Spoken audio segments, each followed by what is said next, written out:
Recebendo hoje, nos estúdios da TV SPL, o cantor, apresentador e agora político Netinho. Netinho, seus cumprimentos para os internautas da TV SPL. Fala aí, meu povo. É um prazer estar aqui, poder conversar com vocês, saber um pouquinho aí da minha história, da minha vida. Vamos bater esse papo. O Netinho é original aqui da Zona Leste de São Paulo.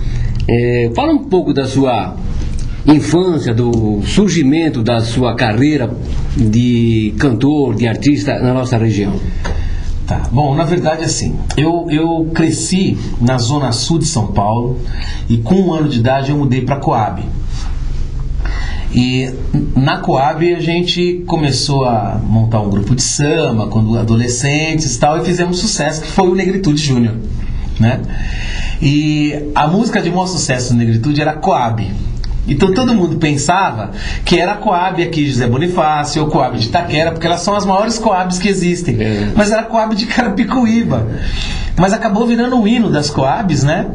Que eu entendo hoje, quando a gente fala de Coab, por exemplo, que eu acho que é o projeto mais errado de habitação que já fizeram, porque eles pensaram que as pessoas só precisavam dormir, né? Uma toca. Só precisavam dormir, não precisavam de lazer, de esporte, de cultura, e com isso a gente acabou perdendo muitos jovens, muitos talentos. A gente perdeu pro crime, muitos estão presos, muitos pertencem aí a grandes facções, que se tivesse tido um incentivo de lazer, de esporte, de cultura, a gente teria com certeza outros resultados na nossa Olimpíada aí. E aí, a vida artística veio com Negritude ou antes houveram outras experiências? Não vieram mesmo com Negritude. Eu participei de alguns grupos, né? Eu toquei em grupo na Saúde, na Zona Sul, mas eu comecei a cantar profissionalmente, tocar à noite, escondido, com 13 anos, né? Então eu saía da escola e ia tocar, meu pai nem sabia e tal.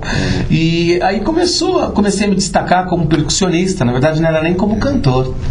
Mas à medida em que as pessoas foram vendo cantar e foram gostando do timbre, da maneira de interpretar também, o Negritude me convidou. E aí a gente tinha o quê? 16, 17 anos, quando nós participamos de um festival no Camisa Verde e Branco. Aí São Paulo abraçou o Negritude. E o gosto pela música? Alguém da família já gostava de música ou você foi um dos iniciadores da... Não, é aquela coisa de influência mesmo, influência. Né? A minha avó já cantava, meu avô tocava cavaquinho e eles ficavam fazendo meio que nem repentista, né? Meu avô provocava, minha avó respondia e a gente dava risada. Minha mãe cantava muito bem, meus tios também. Então eu cresci nesse ambiente musical, não tinha muito como fugir disso. É porque as coisas são geralmente assim, né? Precisa que haja lá atrás o conhecimento, né? O gosto da música pego na infância, que a gente vai levar pro resto da vida e você vai levar pro resto da vida, é lógico. E agora você está numa empreitada aí bastante difícil, mas parece que você está levando uma bandeira muito boa para o atendimento ao social, coisa que você já fez também no período de TV. Foi lá na TV, fazendo aqueles programas, que surgiu a ideia de, ou você aprendeu aí a atender a população assim, mais carente da periferia, você sentiu mais o drama das pessoas, fazendo aquela programação que o Brasil inteiro admirou e conhece e até faz questão que você volte, né? Eu vou fazer aqui uma breve reflexão. Na verdade, o Grupo Negritude sempre foi um grupo com muita consciência, que usava a música e com os recursos da música já investia no social. Eu acho que nós somos os primeiros, talvez, artistas aqui em São Paulo a abrir uma ONG, né? Na época chamava Projeto Família Negritude. E nessa ONG a gente começou atendendo 150 crianças e passou a ser mais de 1.500 crianças. Até que veio o BNDES e nos ajudou a construir a nossa sede. Então, artisticamente, a gente já fazia um trabalho social voltado para as famílias carentes e com inclusão de crianças em situação de risco. Quando pintou a oportunidade da televisão, a gente quis mostrar um pouquinho do que é o social para quem realmente é da periferia. Porque existe um social hoje que é elitizado, que é uma visão que a elite tem de ajudar, que nem sempre é o que a periferia de fato precisa. Toda ajuda é bem-vinda, mas como nós viemos de lá e a nossa relação com aquela comunidade é uma relação muito direta, eu, no meu programa de televisão, eu tentei usar o meu espaço para mexer nas feridas que realmente os órgãos públicos não querem mexer, ou que o braço do Estado não alcança, né? Então eu usei dos anunciantes que querem aparecer, as pequenas empresas, nem sempre as grandes, mas as pequenas empresas que queriam aparecer, a gente trocava a imagem pelo recurso.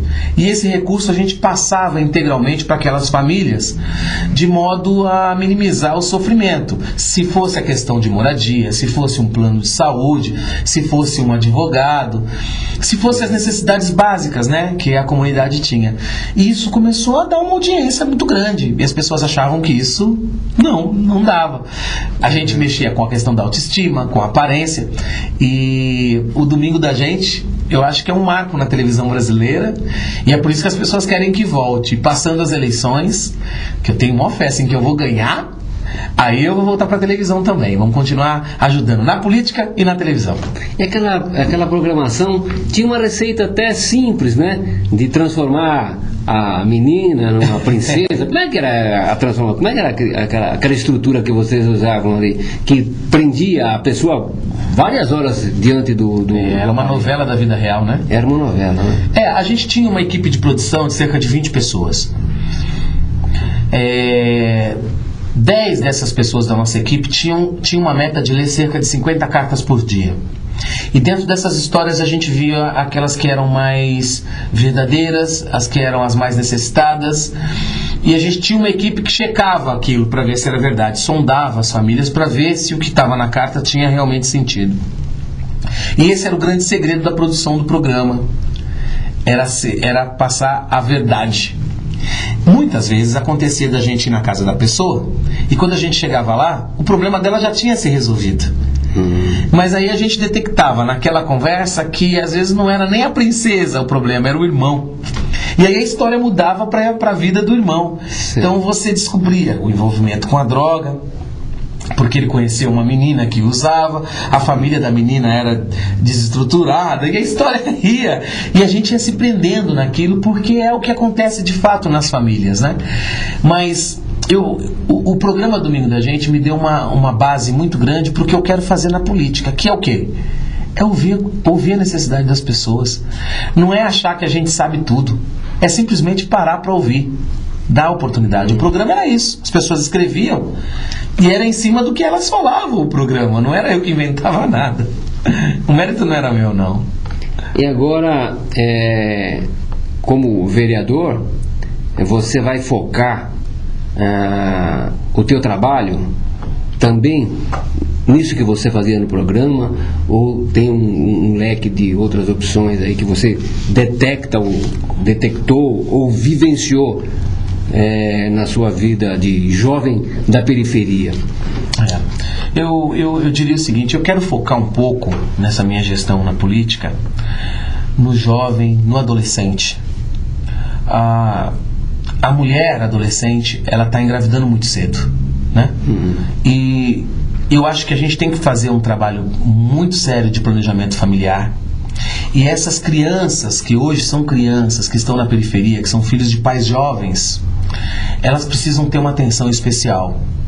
Elas precisam de alguém que consegue dialogar com elas de acordo com a necessidade que elas tenham. E eu me proponho a ser essa pessoa e a fazer isso, porque eu, conversando com vários amigos, a gente hoje percebe que é bem o que eu comecei falando aqui no começo da entrevista. Os jovens que hoje pertencem a facções criminais, e muitos que já morreram, nos anos 80 e nos anos 90, eles foram desprezados pelo Estado.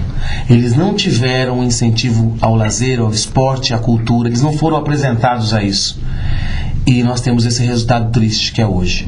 Então eu acho que toda mãe da periferia e todo pai da periferia, o que ele quer é de pelo menos ter a certeza que o filho dele está sendo bem cuidado. Ele precisa saber o que o Estado pode fazer pelo filho dele. E nesse sentido, equipar a escola pública, levar música, né? Fazer com que as partes esportivas do colégio realmente possa estar implementado, uma alimentação reforçada. A mãe está trabalhando, o pai está trabalhando, sabendo que o filho está bem cuidado. Essa vai ser a grande revolução na educação e na cultura do jovem brasileiro. E eu quero participar disso. Você me disse antes da entrevista, aquele bate-papo que nós tivemos aqui preliminar, que se a criança tiver uma escola boa, uma alimentação boa na escola, se os equipamentos esportivos estiverem funcionando, eles não terão motivo nenhum para pular o muro e sair. A frase eu gostei muito e é muito do que existe hoje na escola pública, né? O aluno sai porque ele não encontra um atrativo dentro da escola. E você detectou muito bem isso aí. E sem dúvida é uma bela meta que você vai defender quando estiver na Câmara Municipal. E o seu partido, PCdoB, você escolheu baseado na admiração de algum político desse partido? Ou foi casual? Ou as amizades te levaram a esse canal, que é um canal de entrar na política? O PCdoB é um partido que tem uma história muito bonita, tem uma história muito limpa, né? E as pessoas que fizeram essa história dentro do partido, algumas delas são meus amigos. O Aldo Rebelo, o Orlando Silva, que hoje é ministro dos esportes. São pessoas que eu tenho uma admiração e tenho contato e que já trabalhavam comigo com a minha ONG em Carapicuíba. Eles já me ajudavam. O Agnello também, que foi também ministro dos esportes. E eles já vinham me convidando há muito tempo, né? Eu fui convidado por vários partidos, mas foi no PCdoB que eu me achei. É um partido que quis ouvir o que eu tinha para falar e que quis me dar a oportunidade de organizar um pouco a questão étnica, de falar sobre negritude dentro do partido, de falar sobre periferia, de não ser um partido tão elitista como a gente tem hoje, né? Partidos que outrora defendiam uma tese e que hoje tem na sua composição, pelo menos majoritária, a elite, que não deixa dentro do próprio partido a periferia se comunicar. E eu quero poder estar estruturando isso dentro do PCdoB. Eles estão me dando essa liberdade e essa oportunidade. Então eu falei, nesse partido que eu vou ficar. E será que o Netinho entrando para a política, nós vamos perder o artista, os shows, ou vai continuar fazendo as coisas paralelamente? Vai dar tempo? Como é que você vai administrar isso? Nós temos um ministro aí que conseguiu dar uma administrada, né? E você vai fazer? Como é que você vai fazer para dividir o tempo e o espaço? Eu tenho falado muito com o pessoal que trabalha comigo na assessoria, né? Que eles que vão ser responsáveis pelo meu sucesso. Porque eu não acho que a gente faz nada sozinho. Eu vou precisar ter uma ótima equipe. Eu estou analisando que se eu voltar para a televisão, 2 dias que eu possa me dedicar, eu tenho o programa todo final de semana. Shows, você trabalha geralmente de sexta, sábado e domingo, à noite. Então, a gente vai ter aí 4 dias para se dedicar a projetos, a visitar as famílias e a estar fazendo as coisas na Câmara Municipal.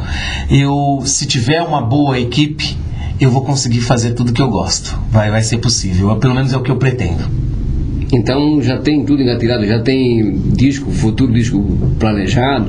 Tem disco para ser lançado agora, passando a campanha, um disco que vai se chamar Juntos e Misturados. A música de trabalho também tem esse título, produzida pelo Leandro Sapucaí, e aí vai ser o meu quarto disco de carreira solo, desde quando eu saí do Negritude. Netinho, alguma coisa eu não perguntei para você que você gostaria de deixar como mensagem ou como lema da sua campanha, como objetivo da sua campanha, que você queira passar para os nossos internautas? Eu acho que o lema da minha campanha é dizer que o gueto vai invadir, né? Ou seja, um representante da periferia está a fim de hoje em dia ter o poder da caneta. A gente não quer mais só bater lá para pedir palco, para pedir ônibus para velório na comunidade. A gente quer organizar a nossa comunidade de outra forma. Dá o site para as pessoas terem mais informações sobre você, sobre sua campanha? Ok, é www.netinhodepaula65mil.com.br. Então nós tivemos a satisfação de receber nos nossos estúdios essa simpatia, esse sorriso grande e permanente do Netinho de Paula, que busca uma vaga na Câmara Municipal de São Paulo, e que nós agradecemos imensamente a presença e ficamos gratos pela amável entrevista que você nos concedeu. Muito obrigado, Netinho, por estar aqui com a gente na redação da Gazeta Penhense e nos estúdios da TV SPL. Eu que agradeço. Isso aqui é uma família maravilhosa e que já acompanha a minha história há muito tempo, sempre deram muita força para mim. Então, na verdade, aqui eu estou em casa. Muito obrigado a vocês pelo carinho.